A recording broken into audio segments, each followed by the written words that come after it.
이거 굉장히 중요한 말이고요. 제가 오늘의 영상에서 딱 요 한마디 남기고 가면 만족스러울 것 같아요. 연쇄 처방이라고도 하거든요. 뇌하수체나 우리 시상하부에 문제가 생길 수도 있어요. 약물과는 상관이 없는지를 꼭 점검을 하셔야만 합니다.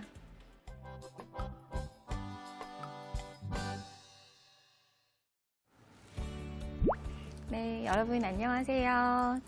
약국이 즐거워지는 시간에 여러분의 단골 약사 이승희입니다. 제가 오늘은요, 어르신을 주인공으로 해서 얘기를 나눠볼까 해요. 사실 제가 재작년부터 한 1년 정도 이제 공부를 해서 그 노인 양료 전문가 과정을 수료를 마쳤어요. 근데 이게 이제 저뿐만 아니라 정말 많은 약사님들이 이 고령화 사회에 있어서 노인들의 올바른 약물 사용을 위해서 실질적으로 정말 도움이 되면 좋겠다라는 생각을 하고 있습니다. 제가 일하는 약국이 대학병원 앞에 있어요. 그러다 보니까 만성질환을 앓고 계시는 이제 어르신들이 대부분인데, 내가 어떤 약을 먹고 있고 왜 이때 먹어야 되는지, 언제까지 먹어야 되는지에 대해서 잘 모르고 드시는 분들이 많거든요. 노인 양료에 있어서 이제 핵심되는 내용들을 짚어드리려고 합니다.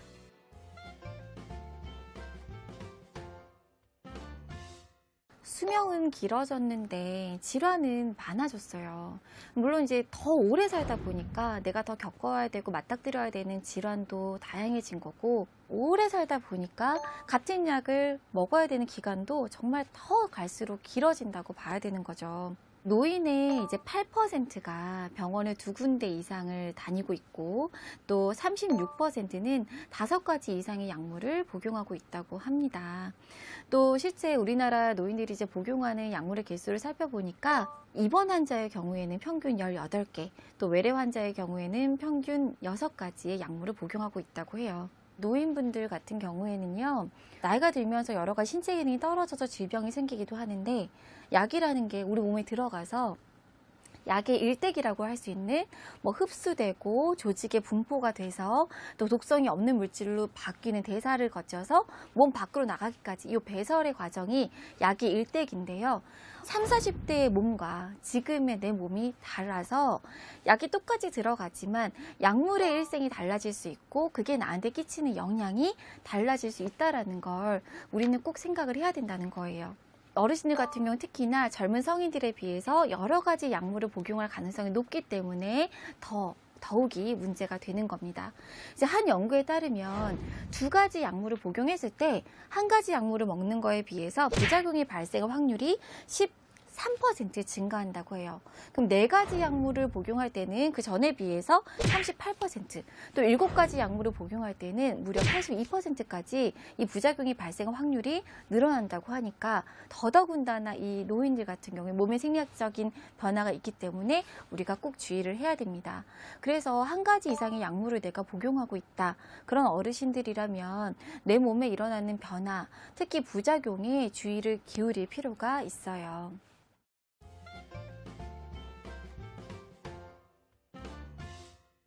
노인 양료에 있어서의 가장 핵심 원칙이 있어요. 그게 뭐냐면, 노인에게 나타나는 새로운 증상은 다르게 입증될 때까지 약물 부작용으로 간주해야 된다라는 거예요. 근데 이거 굉장히 중요한 말이고요. 제가 오늘의 영상에서 딱 요 한마디 남기고 가면 만족스러울 것 같아요. 실제로 약물 부작용 때문에 새로운 증상이 나타날 수가 있는데, 그걸 인지하지 못한 경우에 약이 하나 늘어요. 이 약물로 인해서 또 다른 부작용이 생기고, 또 그 약 때문에 또 다른 부작용이 생기고, 이런 악순환들이 특히 노인들에게서 잘 생긴다라는 거죠. 이런 일련의 상황들을 이제 연쇄 처방이라고도 하거든요. 드문 경우가 아니에요. 예를 들어서 기억력이 깜빡깜빡하는 것 같아. 그 신경과를 가서 알츠하이머로 처방을 받았어요. 근데 이 치매약을 먹다 보니까 내가 요실금이 생겼네. 그래서 이제 비뇨기과를 가서 요실금 약을 먹습니다.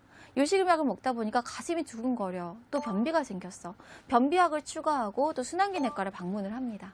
이런 과정들, 이게 누누이 말씀드리지만 약을 복용하는 중에 생기는 나의 이상 반응, 특히 어르신들 같은 경우에는 그런 게 생겼다, 사소하더라도 지체 없이 의사나 약사와 상의를 하셔서 지금 생기는 몸의 증상들과 변화가 약물과는 상관이 없는지를 꼭 점검을 하셔야만 합니다.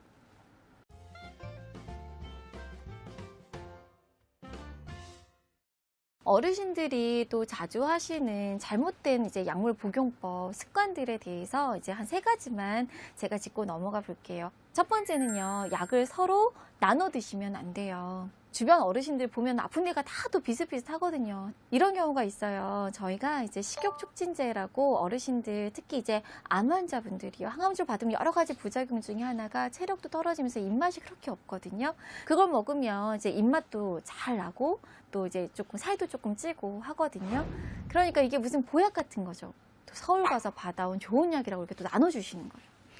그런데 참 이게 너무 위험한 거죠. 전혀 상관없는 분들이 드셨어요. 근데 나도 모르게 뇌하수체나 우리 시상하부에 문제가 생길 수도 있어요. 그렇게 뇌가 고장날 수도 있고 신호 전달이 안 될 수도 있고 호르몬의 교란이 올 수도 있고 이런데 우리가 그런 거 전혀 생각 안 하고 이 약 먹으면 입맛도 돋고 살도 찌고 보약 같은 거다 이렇게 전해지는 경우들이 실제로 있었어요. 복용하고 계시는 약, 병원에서 받으신 약을 나눠 드시면 안 됩니다. 자, 두 번째, 마음대로 잘라 드시면 안 돼요. 이것도 좀 안타까운 부분이 뭐냐면 어르신들의 특징 중에 하나가 나이가 들면서 연화곤란이 와요. 잘 삼키기가 어렵다 그러세요. 먹긴 먹어야겠는데 힘드니까 이제 뭐 식가위 같은 걸로 잘라 드시는 거죠. 과학적으로 설계가 된 약들은 잘라버리면 그 설계가 깨지기 때문에 부작용이 생기고 효과를 또 망가뜨릴 수가 있어요. 그래서 정말 이거 못 삼키겠다 하는 거는 말씀을 해주시면 저희 약사들이 뭔가 이제 비슷한 약인데 좀 크기가 작은 약으로 바꿔본다거나 아니면 자를 수 있는 약은 잘라본다거나 또는 대체할 수 있는 가루약이나 물약이 있는지 찾아본다거나 여러 가지 방법으로 도와드릴 수가 있거든요. 그래서 꼭 말씀을 하셔야만 됩니다. 네, 마지막으로 3번째요. 마음대로 약을 중단하거나 빼서는 안 돼요. 약을 이제 빼놓고 드시는 이유. 딱 3가지 정도더라고요. 첫 번째는 일단 약이 싫어요. 약을 먹어야 되는 건 알겠지만 약만 보면 지긋지긋하고 거부감이 있는 거죠. 그리고 의사 모르게 좀 안 먹어봐도 보고 했는데 6개월 있다 검사를 받았는데 멀쩡하네. 그러니까 빼먹어도 되겠구나. 근데 꼭 이런 분들이 병원 예약날 앞두고 한 달은 잘 챙겨 드시거든요.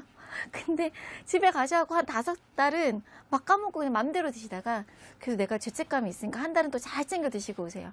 근데 보세요. 혈압약이나 당뇨약은요.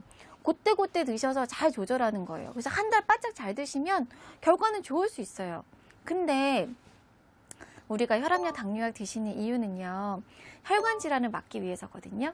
근데 혈압약과 당뇨약을 잘 안 챙겨 드시면 그날 혈압과 당뇨에 이제 혈당이 문제가 생기죠.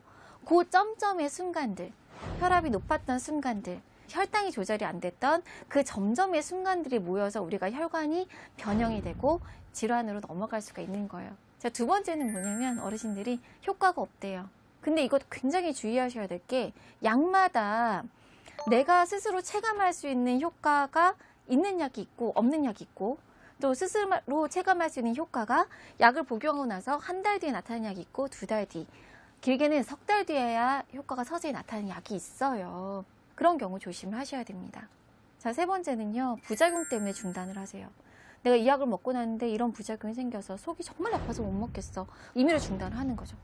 근데 약에 따라서 임의로 중단을 했을 때는 기저질환을 굉장히 악화시킬 수 있는 리바운드 형상이 나타날 수 있어요. 그냥 먹기 전보다 더 나빠지는 거예요. 그런 증상을 유발할 수 있는 약물이 있기 때문에 함부로 중단하시면 안 되고 부작용이 나타났다고 하더라도 반드시 내가 이거를 끊어도 되는지 안 되는지 여부를 약사나 의사와 상의를 하셔야만 합니다. 어르신들의 안전한 약물의 복용을 위해서 가장 중요한 해결책이 있어요. 단 한 가지 해결책이라고도 할 수 있는데요. 바로 단골 약국을 만드는 거예요. 제가 이 약질시를 시작하게 된 계기이기도 하고요. 최종 목표이기도 합니다. 여러 병원을 다니면서 솔직히 그 병원 근처에 약국을 가셔야 되는 경우도 있다 보니까 한 군데 약국만 이용하시는 게 어려울 수도 있지만 그래도 내가 잘 찾는 약국이 있어야 되고 또 여러 군데서 받으시는 약물을 다 아울러 상담할 수 있는 약사나 그리고 단골 병원은 꼭 있어야 될 것 같아요. 사실 내가 어느 약국에서 무슨 약을 먹었는지 다른 약사가 어딜 가든 알아주면 좋겠는데 지금 시스템이 그렇지 않습니다. 특히 우리나라는 개인정보보호법이 굉장히 엄격합니다. 그래서 의사나 약사가 환자가 말을 해주지 않은 이상 우리가 알 수가 없어요. 그래서 가장 중요한 거는 우리가 단골 약국, 단골 약사, 또 단골 병원이 필요하다는 거예요.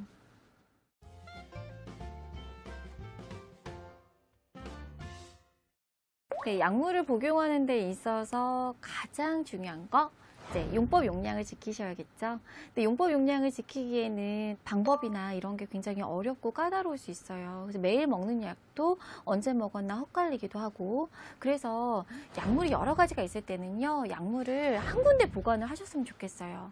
뭐 본인만의 방법으로 뭔가 약물 케이스를 활용을 하신다거나 아니면 달력에 조금 붙여 놓으신다거나 아침, 점심, 저녁 이제 약국에 얘기하셔서 잘 보이는 방법으로 포장 형태를 요구를 하신다거나 여러 가지 방법을 이제 활용을 하셔서 용법 용량만큼은 반드시 지키도록 노력을 하셔야 될 것 같습니다. 그리고 이제 뭐 이것저것 이제 부작용이 나타났을 때 또는 나한테 또 새로운 변화가 나타났을 때 상담을 하려고 약국에 갔는데 얘기를 하려고 보면은 깜빡하신대요. 아, 뭐지? 당연히 그렇겠죠. 이게 어떤 약을 먹고 있는지 다달다 외우는 사람이 없잖아요. 그런 어르신들을 위해서 꼭 활용하시면 좋을 것 같은 게 복약 수첩입니다. 그래서 식품의약품안전처에서는요, 이런 어르신들이 안전하고 올바르게 약물 복용을 할 수 있도록 하기 위해서 어르신 건강지킴이 복약 수첩을 만들어서 배포하기도 했어요. 자, 이렇게 생긴 거예요. 이제 여기 안에 보면요, 간단하게 인적사항과 또 병력과 약력을 적는 란이 있어요. 어떤 약을 언제 시작을 해서 어떻게 먹고 있는지, 그리고 중간에 변화가 있었으면 그때만 좀 체크를 해주셔서 어떤 변화가 언제 있었고 그런 것도 다 기록을 해놓을 수가 있는 거죠. 그리고 여기에는 뭐 혈압이나 혈당이나 뭐 이런 여러 가지 혈액 검사 결과를 기록할 수 있는 란도 있습니다. 그래서 이런 수첩 하나만 갖고 계시면 이제 내가 어느 병원에 간들 또 새로운 어느 약국에 간들 이거 딱 보여주시면 나에 대해서 뭔가 여러 가지를 파악할 수 있는 정보가 될 수 있을 것 같아요. 아쉽게 지금 현재 배포하고 있지는 않지만 식약처 홈페이지에 가시면 이 자료를 다운받아서 활용하실 수가 있어요. 꼭 이런 형식이 아니더라도 이런 간단한 수첩 같은 거는 꼭 갖고 계시면 도움이 될 것 같습니다. 머지않아 금방 초고령화 사회로 들어갈 텐데요. 노인 인구가 계속 증가를 하면서 이에 따라서 진료비 역시 굉장히 치솟고 있다고 합니다. 작년이죠. 2019년에 65세 이상의 노인에 대한 진료비가 전체 진료비의 41.4% 사상 최고치를 기록했다고 해요.